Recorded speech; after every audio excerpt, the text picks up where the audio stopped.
শুভ সকাল বন্ধুরা। আজকে হলো ষষ্ঠী, জামা ষষ্ঠী, কিন্তু আমাদের ষষ্ঠী সকালবেলা গেছিলাম পুজো দিয়ে, পুজো টুজো দিয়ে চলে এসেছি।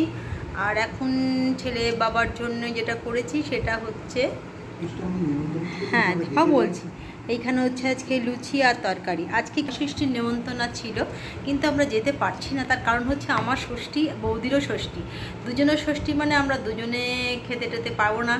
এরা বলছে যে না, তোমরা যেদিনকে সবাই মিলে একসাথে খাওয়াবে, তাই বৌদি বললো যখন একটা পরের সপ্তাহে রবিবার দেখে সবাই মিলে খাওয়া যাবে। তো তার জন্য ছেলে সকালে চলে গেছে খেলতে, খেলে ফিরবে, ওর মতন ওর বাবার মতন রান্না করে দেবো। কারণ আজকে আমার ফলাহার, আমি ওই সব চিড়ে মুরগি দই কলা এইসব মেখে খাবো। আর সকালবেলা ওদের জন্য লুচি আর তরকারি করে দিলাম। তো চলুন, শুভ সকালের অনেক অনেক শুভেচ্ছা ভালোবাসা দিয়ে ব্লগটা শুরু করলাম। চলে এলাম দুপুরের লাঞ্চ নিয়ে। আজকে ষষ্ঠী, আজ আমার ষষ্ঠী, আর আমারও আজকে ষষ্ঠী। সকাল থেকে আমাকে পুজো দিয়ে ফলার খেতে হবে, তাই ছেলে বাবা বলেছে আজকে যাব না।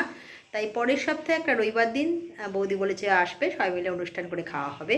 তাই আজকে জামা ষষ্ঠী উপলক্ষে ঘরে যেটা করে দিচ্ছি সেটা হচ্ছে স্যালাড করে দিয়েছি, ভাত আর চিকেন কষা লাল লাল ঝাল ঝাল আলু দিয়ে। বাবা ছেলে বসে পড়বে। অনেক অনেক শুভেচ্ছা জানালাম। আর আজকে এইভাবেই দিনটায় বেলাটা কেটে যাবে। বেলাটা লুচি বা পরোটা দিয়েই চালিয়ে দেবো, মানে খেতে হবে, ওটা কিছু করার নেই। ছেলে বাবা যেমন যা খাক না কেন, লুচি দিয়েও মাংস খেতে পারে ওদের জন্য, কিন্তু আমার নয়। আমারও বেলা এমনি নিরামিষ তরকারি আর লুচি করবো। তো এই দিয়ে আজকে জামা ষষ্ঠীটা কেটে গেল। সকালটা খুব ভালো গেছিলো, পুজো দিতে গেছিলাম, বেশ ভালো লাগছিলো। একটু আপনাদের পরে দেখাবো বা দেখিয়েছি কোথায় কীরমভাবে পুজো দিলাম, কীভাবে পুজো হচ্ছে আমাদের সান্নেশ্বর তলায়। তো চলুন, আগে ছেলেদের দিয়ে দিই খাবারটা, তারপর আমি ফলাহার নিয়ে বসবো।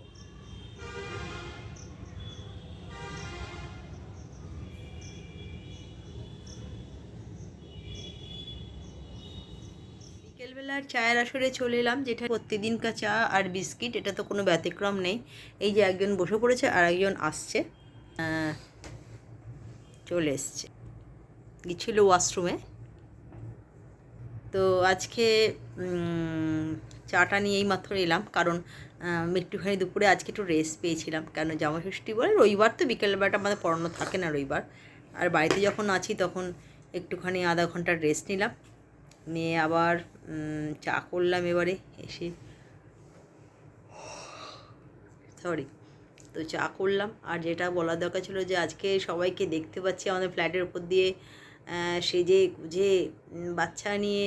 সকালেও দেখেছি সবাই যাচ্ছে জামাষষ্ঠী করতে, খুব ভালো লাগে দেখতে। যে যেমন তার মতন করে নিয়ে যাচ্ছে। কারোর ব্যাগে দেখতে পাচ্ছি লিচুর এখানে পাতাগুলো বেরিয়ে রয়েছে, হাঁড়ি, মিষ্টির হাঁড়ি। মানে জামাষষ্ঠী মানে একটা আলাদা রকম জিনিস। আবার অনেকে ইচ্ছা করে মানে রাগাচ্ছে রাস্তা দিয়ে, জামাই ভরা চাই, জামাই ভরা চাই, যেরকম। বেশ একটা অন্যরকম আজকের দিনটা কেটে যাচ্ছে। তো চলুন চাটা খেয়ে নিই, তারপরে আবার কথা হবে। দেখতে দেখতে রবিবারটা কেটে গেল। কাল থেকে আবার গতানুগতিক জীবন, ছেলে পড়াশোনার, বাবার অফিস, আমার মতন আমার পড়ানো, সংসারে কাজ। এই শনিবারটা এলে না বেশ ভাল লাগে, একটু অন্যরকম লাগে। তিনজনে একসাথে একটু গল্প করা, একটু ঘুরতে যাওয়া, একটু টুকিটাকি কেনা, এইভাবেই চলে যায়। কিন্তু শনিবারটা চলে গেলে না মনটা একদম খারাপ হয়ে যায়। আবার সপ্তাহে মানে 7টা দিন ওই একই রকমভাবে চলবে।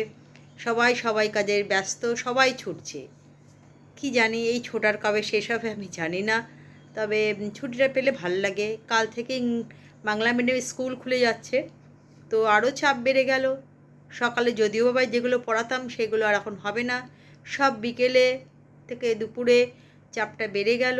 সকালে যারা স্কুল থেকে ফেরে বাংলা মিডিয়ামে তারা পড়বে, বাদবাকি এদের আর সকালে পড়ানো এখন যাবে না। তো চলুন, এইভাবে এখন চলতে হবে। তো তবে একটা কথা ভালো হয়েছে, স্কুলটা খুলে গিয়ে ছেলে মেয়েদের একটা গতানুগতিক জীবনে চলে আসবে, একটা ছন্দে আসবে। পড়াশোনার উপর অনেক ভালো প্রভাব পড়বে। স্কুলে গেলে পড়াশোনা হয়, আমি এটা ভালো করে জানি। স্কুলে গেলে পড়াশোনা হবে, একটা নিয়ম শৃঙ্খলার মধ্যে থাকবে।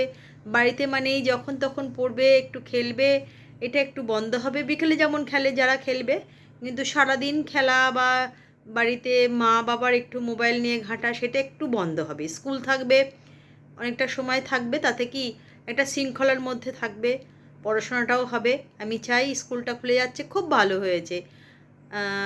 ভালো লাগছে যে আবার কাল থেকে সমস্ত ছেলেমেয়েরা স্কুলে যাবে, একটা নিয়ম শৃঙ্খলার মধ্যে থাকবে, ভালো লাগবে।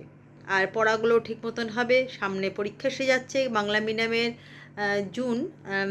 জুলাই মাসে আশা করি ওদের সব মানে হাফ ইয়ারলি কিংবা ফার্স্ট ইউনিট টেস্ট আরম্ভ হয়ে যাবে।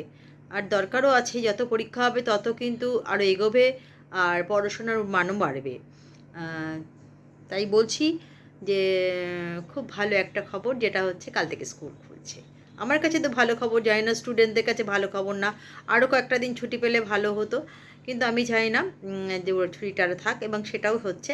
আর সবচেয়ে বড় কথা, ইংলিশ মিডিয়ামের স্কুলগুলোতে তো 16 তারিখে ছুটি পড়েছে বেশিরভাগ স্কুলগুলোই, আর ঠিক জুন মাসে 16 তারিখেই খুলবে। ওদের একটা নিয়ম শৃঙ্খলা আছে, মোটামুটি 30 দিনে বেশি কোনো দিন ছুটি দেয় না।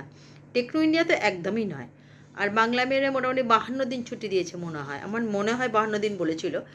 তার বেশি হতে পারে বা কম হতে পারে, কিন্তু অনেক দিন ছুটি পেয়েছে, অনেক দিন।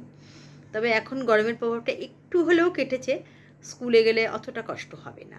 তো চলুন, রাতে আবার আপনাদের সঙ্গে ডিনারে দেখা হচ্ছে। চলে এলাম রবিবারের রাতের ডিনার নিয়ে। তো আজকে রাতে করেছি আমার শুধু লুচি, তরকারি আর মিষ্টি, আর ছেলে বাবার জন্য চিকেন আছে, আর লুচি করে দিলাম ওদের, আম কেটে দিয়েছি। তো আমার চলবে না, আমার তরকারি করেছি আর লুচি করেছি আর মিষ্টি আছে। তো চলুন, সারাটা দিন এইভাবেই কেটে গেল। আশা করি আপনারা সকলেই ভালো আছেন, সুস্থ আছেন। কালকে একটা নতুন ব্লগ নিয়ে হাজির হয়ে যাব। আজকের মতন গুড নাইট, টাটা, শুভরাত্রি।